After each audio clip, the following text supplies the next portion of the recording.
Hello ladies and gentlemen, my name is Nathan Isidora and welcome to another edition of Light Bites, powered by Philips Lighting University. Today's webinar is titled Designing Shadows, presented to you by Laura Taylor. Laura Taylor is a Design Director of Innovations at Philips Lighting, where she explores new and meaningful lighting applications through creative design and thinking.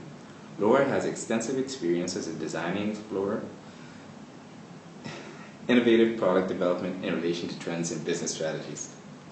Now, without any further ado, I'd like to hand it over to Laura. Thank you, Nathan. Hello, and welcome to this webinar about designing shadows. Today, I'll be talking about the design ingredients of shadows and illustrating them with examples from nature and art, as well as lighting solutions on the market. I'd like to start by looking at what shadows mean to us as people. Firstly, shadows help us see better by defining things more clearly and by revealing or concealing texture. Secondly, shadows make spaces and things more beautiful by creating contrast and depth in spaces and by accentuating details. And shadows can create drama and emotions. Think of dramatic effects in the theatre or relaxing natural light effects like dappled light on a forest floor. And thirdly, people also need an absence of light for their health. For instance, shade protects our skin from too much sunlight.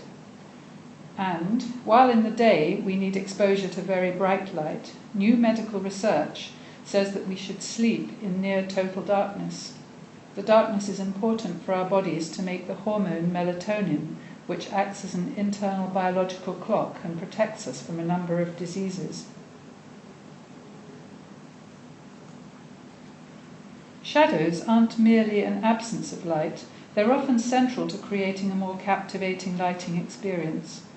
These are the ingredients I'm going to talk about today: modeling, texture and pattern, as well as distribution, density and dynamics. But first, let's look more into why shadows are so important. In many ways, the world needs more light as the population continues to increase and many people in the world still lack decent illumination. But the world has also become overlit, disrupting nature and wasting energy. We also need the balance and peace brought by an absence of light. There is no shadow without light, and there is no light without shadow. Japanese author and novelist Junichiro Tanizaki wrote in his essay In Praise of Shadows that were it not for shadows there would be no beauty.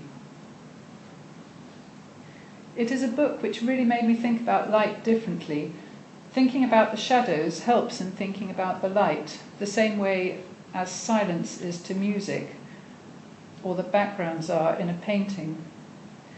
In the overlit Western world, people tend to emphasize light in their environment with big windows and skylights, and shiny gleaming surfaces are important to appear clean and fresh.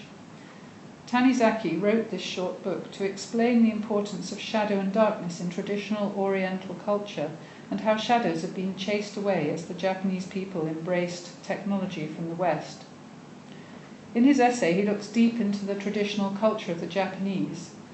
The beauty of the Japanese traditional room depends on a variety of variation of shadows against shadows, and in this dim half-light, the true qualities of things like Japanese lacquerware can be appreciated. He says, "We find beauty not only in the thing itself, but in the pattern of the shadows, the light and darkness which that thing provides." So let's come back and look at the parameters for designing shadows. I'm going to start with modeling. Modeling is about designing light and shadows to emphasize form, shape, and details. With no shadows, things look flat.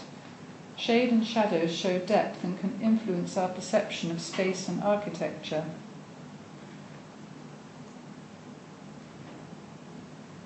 We use the modeling quality of light and shadows to beautify spaces by illuminating architectural features and helping people read the space, the depth and the details.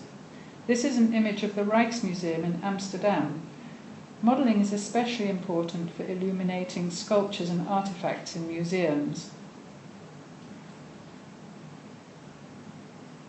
Modelling is also very important for creating drama in movies, plays and concerts, and it can emphasize expressions and emotions.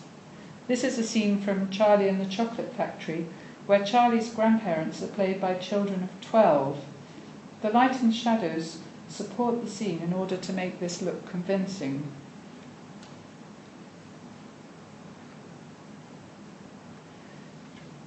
Next, I'm going to talk about texture.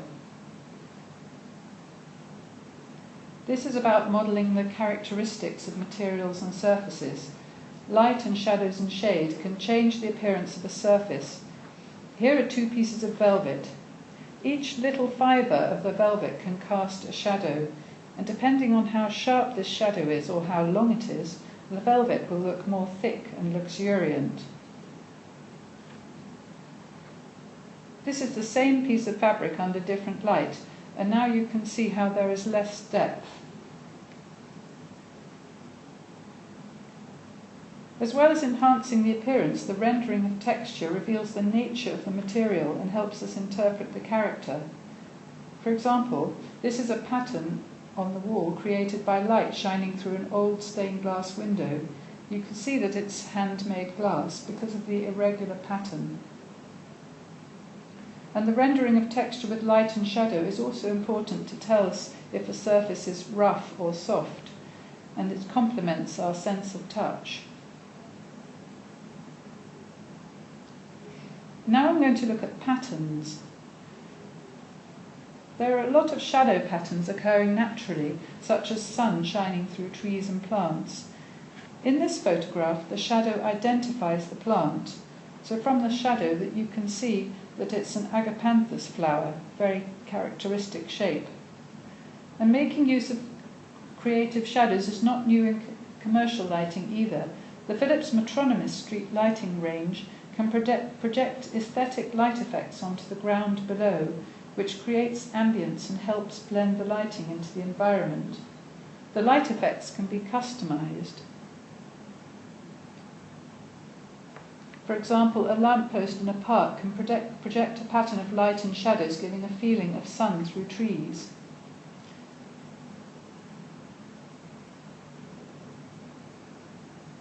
Here are some slides to give an insight into the design process of creating the light patterns for the Metronomus range.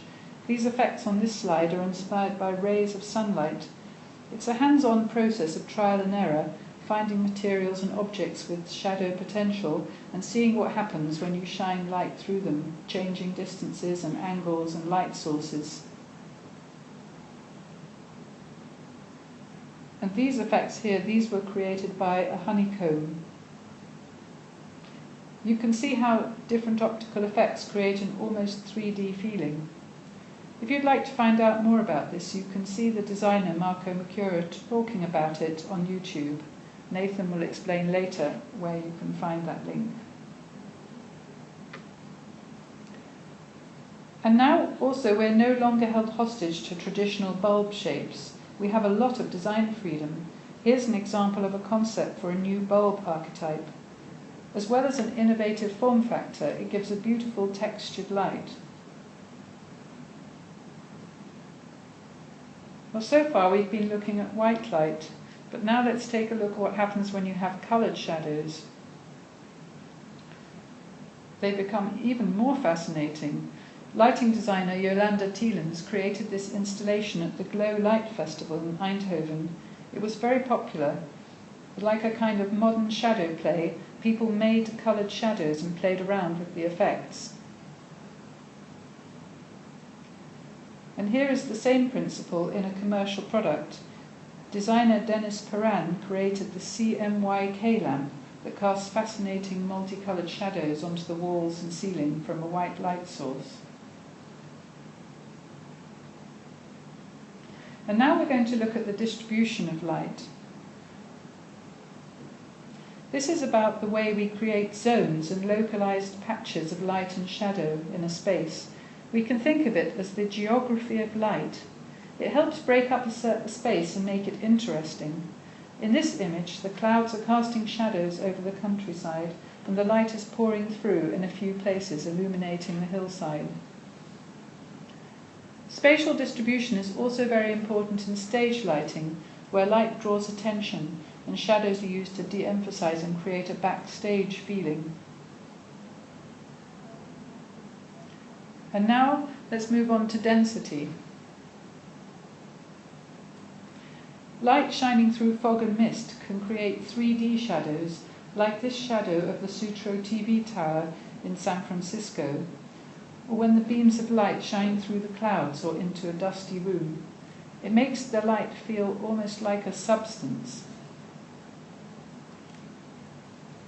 Last year I saw Anthony McCall's fabulous installation of solid light in the exhibition Light Show in London's South Bank Hayward Gallery. A 2D sine wave and a horizontal line are projected through a foggy room, creating a kind of 3D light shape. The installation was really compelling, and you couldn't resist touching or standing in the rays of light and creating kind of beams of shadow.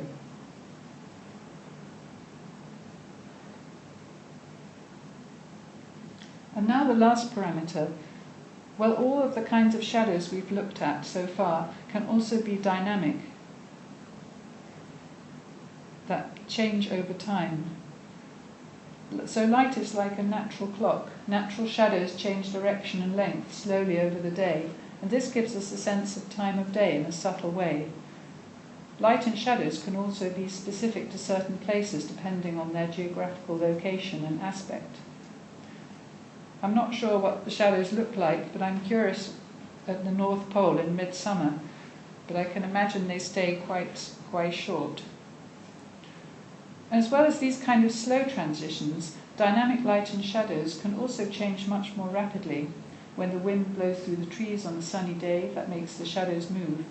And firelight and candles also make characteristic flickering shadows. So, to wrap up the webinar, we've looked at different ways of designing shadows to create depth and form, texture, pattern and contrast. And with the evolution of LED lighting systems, optics and controls, we will have even more freedom to design light and shadows. Thank you. Hi, thank you Laura for that wonderful presentation. Ladies and gentlemen, that is the end of the presentation, but before you go, I'd like to direct your attention to this slide. So we have 2 webinars coming up in October. One is pre-recorded, presented by Luc Schlangen, on the sleep and wake patterns, something along the circle of light, and a live webinar on October 23rd on adaptive lighting for exterior applications, presented by Michael Siminovich. Now, please remember to sign up for these, as you will be getting the distribution date of the October 14th pre-recorded video, and sign up for the live October 23rd event. This is Nathan Isidora signing off for Philips Lighting University.